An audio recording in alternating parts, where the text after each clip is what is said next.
आपको क्या लगता है कि आप बकरा ईद का नाम नहीं लोगे, ईद उल अजहा का नाम नहीं लोगे तो हम बकरा ईद नहीं मनाएंगे? नहीं प्रधानमंत्री जी, आप की सोच के अंदर जो नफरत का गोबर जैसी बात नजर आई। जब नरेंद्र मोदी जी का भाषण हो रहा था तो ऐसा लग रहा था कि कोई ऊपर से जुमलों का बेताज बादशाह झूठ की बारिश कर रहा है, जिसमें एक एक शब्द पूरी तरीके से गुमराह करने वाला था। और जो चाइनीज प्रोडक्ट के दुश्मन बनने की बात करते हैं, उनके टीवी स्टूडियो चाहे कोई सा भी न्यूज चैनल हो, 70% मशीनरी जो रखी हुई है वो चाइना की रखी हुई है। जिस पर ये बक करते वो खुद चाइना के प्रोडक्ट से बोल रहे हो आप। 70% मोबाइल की मार्केट पर चाइना का कब्जा है और उसके लिए जिम्मेदार भारत की सरकार है, क्योंकि भारत की सरकार का जो बोर्ड है बीसीसीआई, वो वीवो ओप्पो के साथ अलायंस करता है और करोड़ों रुपया उनसे लेता है।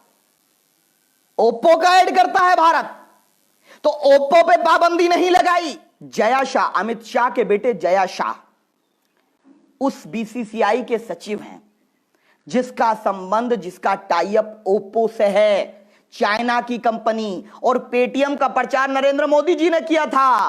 पेटीएम में भी चाइनीज इन्वेस्टमेंट है। कब बंद करने वाले हैं पेटीएम? और जिस चाय बेचने की बात करते हो वजीर आजम साहब, आदरणीय प्रधानमंत्री मोदी जी, वो चाय का आविष्कार भी चाइना ने किया था, तो चाय का भी बहिष्कार करो अगर इतने बड़े देशभक्त बनते हो। सबसे पहले क्या क्या, एक एक शेयर कर दो सभी साथी, क्योंकि ये भक्तों को पेट में मिर्ची लगाने के लिए काफी है। आ गए, अभी कूद रहे ना अभी।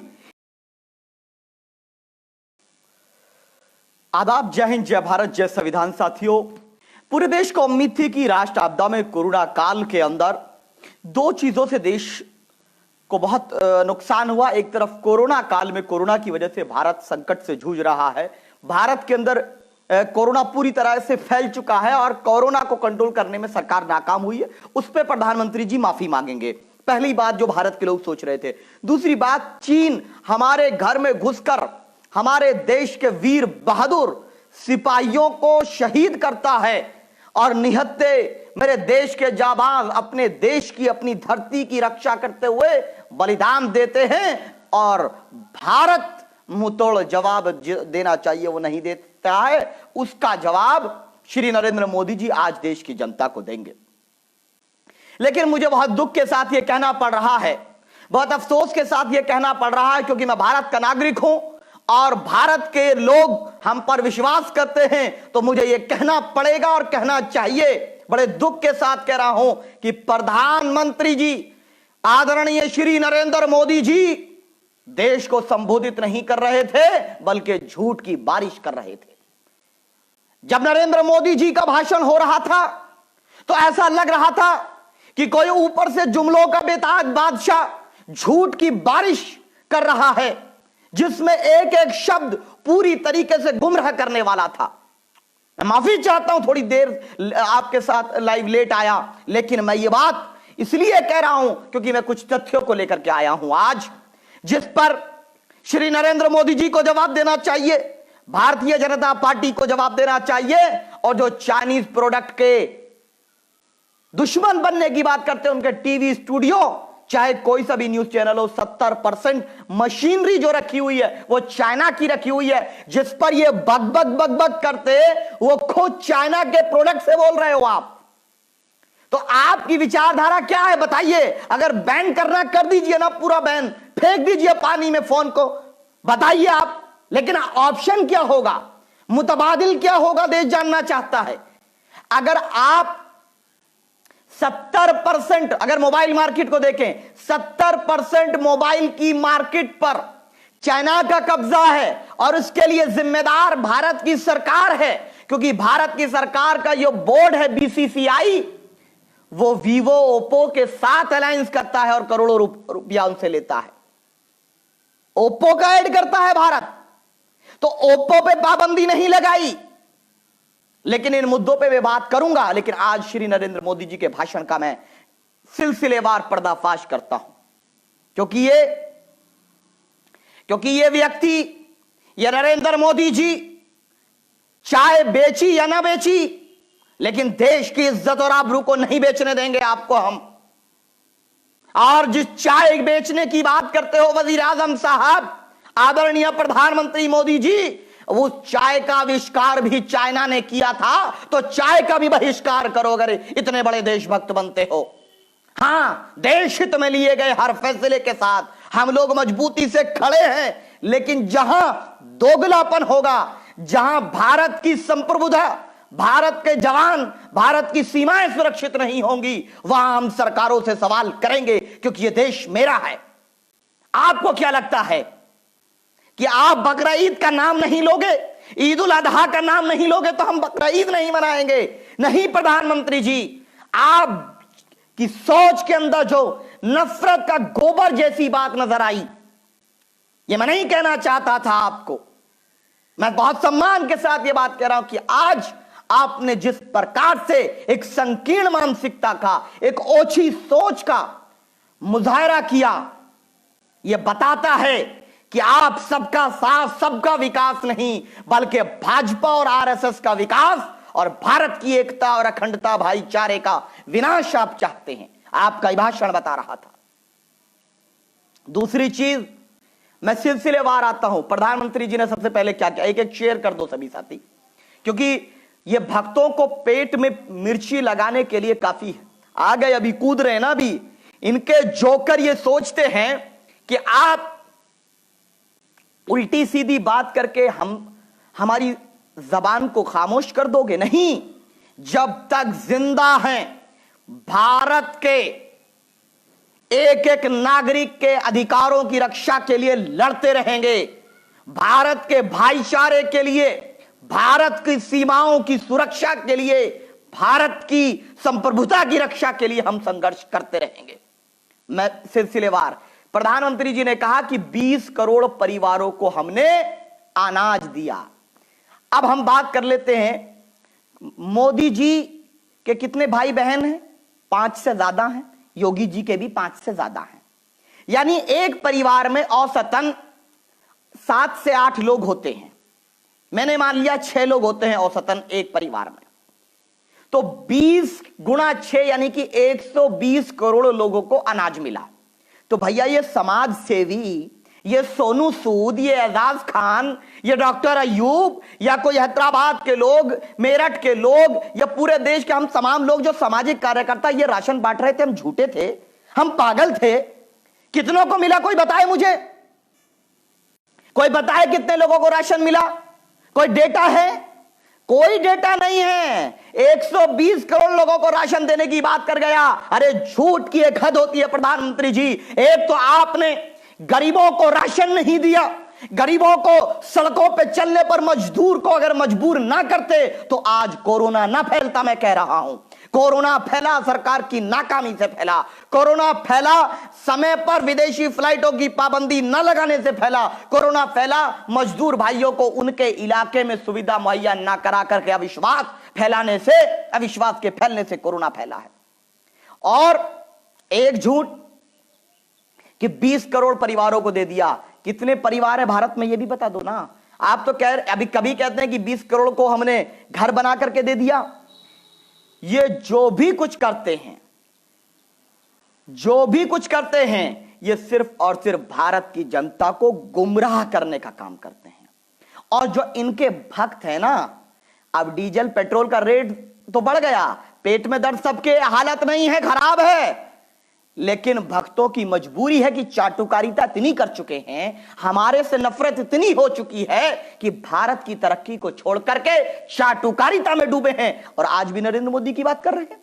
जब पिछली सरकार में 112 बैरल रेट का तेल मिला करता था, कच्चा तेल, जब तेल का रेट 80 के करीब पहुंचा तो स्मृति ईरानी से लेकर के, रामदेव से लेकर, अनुपम खेर से लेकर, अमिताभ बच्चन से लेकर के और जेटली से लेकर सब सड़कों पर आ गए कि महंगाई डायन है, ईंधन से देश बर्बाद हो जाएगा, इतना ज्यादा रेट बढ़ा दिया। लेकिन आज जब 40 रुपए 30 रुपए कच्चे तेल का रेट है तो ये 80 रुपए 40 रुपए बैरल, लीटर नहीं बोल रहा हूं मैं, बैरल यानी कि 2-3 रुपए लीटर भी नहीं बढ़ेगा, 100 लीटर के करीब आता है एक बैरल में। तो आज ये 80 रुपए चला गया और डीजल पहली बार पेट्रोल से ज्यादा हो गया। अब इसको कहते हैं सबका साथ सबका विकास।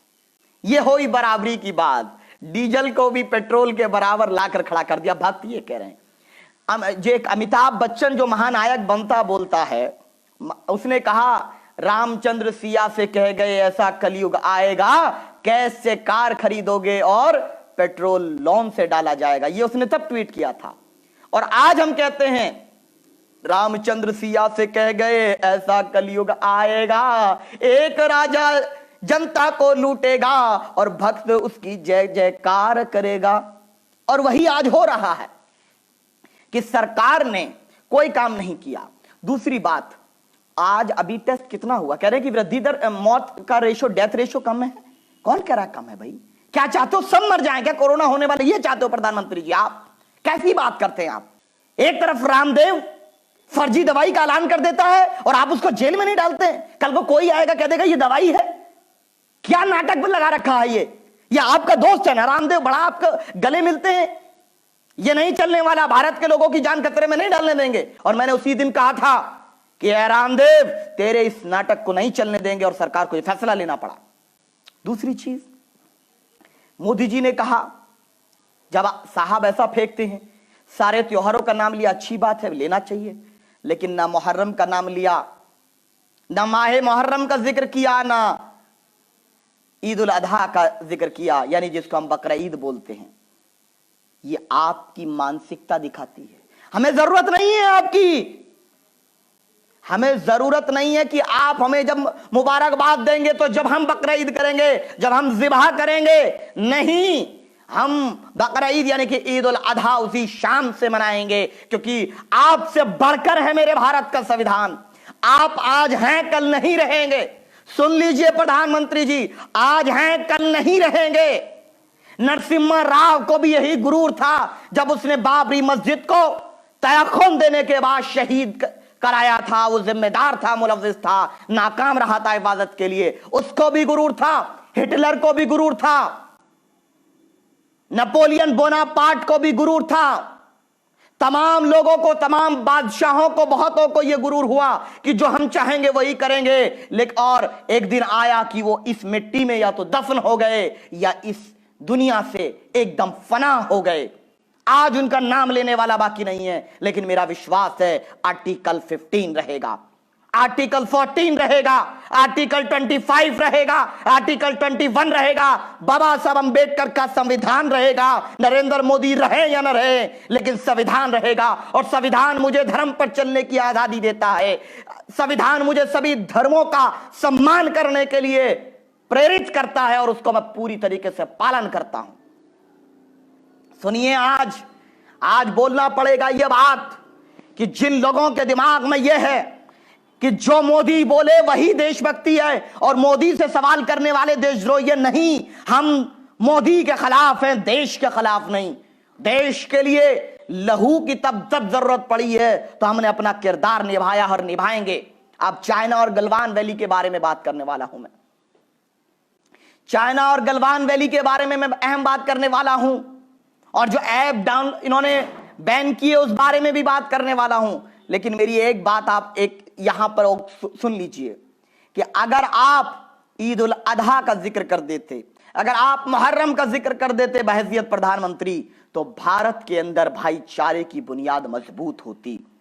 अगर आप अपने जोकरों, फेक न्यूज वालों को इस कोरोना काल में, इस राष्ट्र आपदा में, जहां देश में त्राही त्राही मची हुई है, आपकी सरकार पूरी तरह नाकाम हो चुकी है, कोई पॉलिसी नहीं है, न इकोनॉमी को ग्रो करने की पॉलिसी है, न स्मॉल स्केल इंडस्ट्रीज को डेवलप करने की कोई पॉलिसी, आपके बेरोजगारों को रोजगार देने का कोई फॉर्मूला आपको नजर नहीं आता। उस मुद्दे पर बात करने के लिए पागल थे। पूछ रहा हूं ना, जितने लोग राशन बांट रहे थे ये सब बेवकूफ थे क्या? जिन लोगों के पास है उनको भी दे रहे थे क्या? आप मजाक कर रहे हैं क्या? मेरा मजदूर भाई, किसान भाई, गरीब भाई परेशान नहीं हुआ इस लॉकडाउन में? और आपको तो बस क्या है, आप एसी के कमरे में आएंगे, बड़ी बड़ी झूठ की बारिश करेंगे, जुमलों की बारिश करेंगे और चले जाएंगे। हां, और एक बात मैं आपको स्पष्ट कर दूं कि हमारे इख्तिलाफ आपसे हैं, आपकी विचारधारा से। दूसरी चीज, चाइना के मुद्दे पर, चाइना में गलवान वैली में 20 हमारे वीर सपूत, हमारे शहीद जवान शहीद किए गए। तो चाइना हमारे मैप पे अटैक कर रहा है और साहब 56 इंच वाले साहब ऐप पर अटैक कर रहे हैं। ये बताइए क्या सर्जिकल स्ट्राइक की? आज ये बोले आधा घंटा बग बग बग बग किए कई बार, जिससे मैं सहमत नहीं, उसको मैं कह रहा हूं, जो डिसएग्री जिससे हम करते हैं, अंदाज है गुफ्तगू है वो हमारा।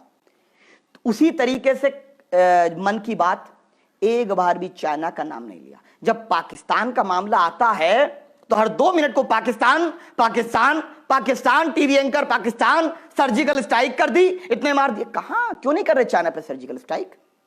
क्या रिश्ता है आपका चाइना से? देश जानना चाहता नरेंद्र मोदी जी कि आप चाइना को 56 इंच का सीना दिखा करके हमारे देश के उन वीर सपूतों की जान का बदला क्यों नहीं ले रहे हैं, जो चीन ने हमारे देश के शहीद नौजवानों को जो सीमा की सुरक्षा करते उनको शहीद किया, उनको बदला क्यों नहीं ले रहे? और ये बताइए गलवान वैली में आप कहते हैं कि चाइना गुस्सा ही नहीं, इसका मतलब हमारे सैनिक पागल थे जो वहां जाकर उनसे लड़ गए, और बैकअप में हथियार क्यों नहीं थे? और मैं ऐसे समझौते को लात मारता हूं जिसमें मेरे देश का जवान निहत्था मरने पर मजबूर हो जाए और वो समझौता ये राजनेता करके बैठ जाए कि मेरे देश का सपूत अपने देश की सीमाओं की सुरक्षा के लिए बलिदान दे रहा हो और उसके हाथ में एक बंदूक भी ना हो। कैसे सुरक्षा होगी सीमाओं की? बैकअप वेपन्स होना चाहिए, यह मांग करते हैं सरकार से। और अक्साई चीन हमारा है। मोदी जी ने कहा चाइना हमारे किसी हिस्से में नहीं है। अक्साई चीन कहां है? अक्साई चीन में आप हो क्या? बता दीजिए, मैं घूमना चाहता हूं अक्साई चीन। जा सकता हूं मैं क्या अक्साई चीन? क्या गलवान वैली में विजिट कर सकता हूं? बता दीजिए, कर सकता हूं क्या? मैं भारत का नागरिक हूं, आर्टिकल 19 1D मुझे अनुमति देता है। तो क्या मुझे गलवान वैली घुमाने जाने की अनुमति भारत सरकार देगी?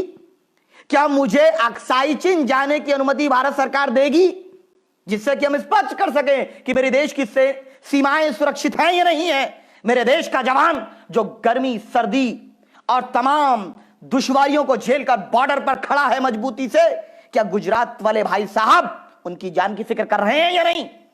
क्या 56 इंच का सीना है? ये 56 इंच की सिर्फ जबान है, क्योंकि गुजराती ना पुलवामा में शहीद हुए और ना ही गलवान वैली में शहीद हुए। कोई गुजराती नहीं था और कोई बनिया नहीं था। मैं सम्मान करता हूं सभी जाति धर्मों का, लेकिन यह बोल रहा हूं मैं कि सब पिछड़े, अति पिछड़े, दलित, आदिवासी, अल्पसंख्यक लोग थे। न पुलवामा में कोई गुजराती था, न कोई गलवान वैली की शहादत में कोई गुजराती था, न पुलवामा की शहादत में कोई बनिया था, न गलवान वैली की शहादत में कोई बनिया है। शायद इसीलिए प्रधानमंत्री जी उसको लेकर के उतना सिंसियर नहीं है जितना होना चाहिए। और है तो अच्छी बात, हम आपके साथ हैं। आपने 59 ऐप बैन किए। ओप्पो, वीवो, बीसीसीआई का टाइप है, इसको कब खत्म करने वाले हैं? चाइना से इंपोर्ट कब खत्म करने वाले हैं? आपकी सरकार में 4% 5% इंपोर्ट होता था, वो 18% ऑफ टोटल इंपोर्ट आपकी सरकार में हो गया, एनडीए की सरकार में। आप उसको कब खत्म करने वाले हैं, मुझे बता दीजिए। जनता को गुमराह करेंगे। जो टिकटॉक पे बच्चों को रोजगार मिल रहा था, जो बेरोजगार हुए हैं उनको रोजगार कौन देगा? मैं कोई टिकटॉक का समर्थक नहीं हूं, लेकिन क्या टिकटॉक को बैन करने से हमारे देश के शहीदों का बदला यही है? क्या ऐप बैन करके हम अपने शहीदों का बदला लिया है हमने? क्या वो हमारे घरों में घुस जाएगा, वो हमारी सीमाओं पे कब्जा कर लेगा और हम उसके ऐप डिलीट कर देंगे तो मसला हल हो जाएगा? इसको हम फतेह कहेंगे? पूरे अगर रिश्ते खत्म करना पूरा करिए ना। जया शाह, अमित शाह के बेटे जया शाह उस बीसीसीआई के सचिव हैं जिसका संबंध, जिसका टाइप ओप्पो से है, चाइना की कंपनी। और पेटीएम का प्रचार नरेंद्र मोदी जी ने किया था।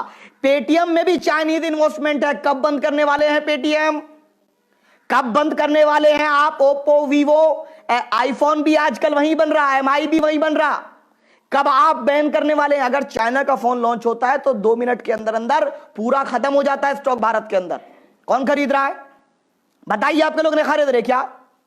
आप कहिए मोदी जी, आप कहिए। मैं तो कह रहा हूं आपसे, अगर आपके लोग, मैं कह आपकी पार्टी के लोग अगर भाजपा के लोग आपकी बात मानते हैं और आप सच्चे राष्ट्रभक्त हैं तो कहिए कि पेटीएम को डिलीट करो, बीसीसीआई का और ओप्पो का गठबंधन खत्म करो, साथ ही साथ जिनके पास भी चाइना के मोबाइल, चाइनीज कंपनी के फ्रिज, एलसीडी हैं, सबको पानी में फेंक दो, और पानी में ना फेंकना हो तो हमको दे दो, हमें कोई प्रॉब्लम नहीं है, हमें कोई प्रॉब्लम नहीं है, क्योंकि सरकार का रवैया दोहरा है। हम पता चल जाएगा कितनी बड़ी देशभक्ति आपके लोगों में है। यह सिर्फ और सिर्फ मेरे देश के जवानों की शहादत का अपमान, मेरे देश की जवानों की शहादत का मजाक उड़ाने का काम भारतीय जनता पार्टी की सरकार कर रही है। और हम सरकार से कहते हैं कि तेल का दाम बढ़ाओगे। हां, हमने प्रदर्शन किया पूरे प्रदेश भर में। ईंधन का जब दाम बढ़ता है तो हर चीज का दाम बढ़ता है, क्योंकि जो भी सामान है या तो रेलगाड़ी से या ट्रकों से जाता है, और ट्रक में और रेलगाड़ी दोनों में डीजल का भी प्रयोग होता है इलेक्ट्रिसिटी के साथ साथ। तो पता यह चलता है जैसे ही डीजल का दाम बढ़ेगा तुरंत हर गरीब पर उसकी मार पड़ेगी, ट्रैक्टर किसान के लिए उस पर की मार पड़ेगी, किसान पर भी हमला होगा। और टिड्डी दल जो आ रहा है उसके लिए आपने एक शब्द नहीं बोला, एक शब्द नहीं बोला।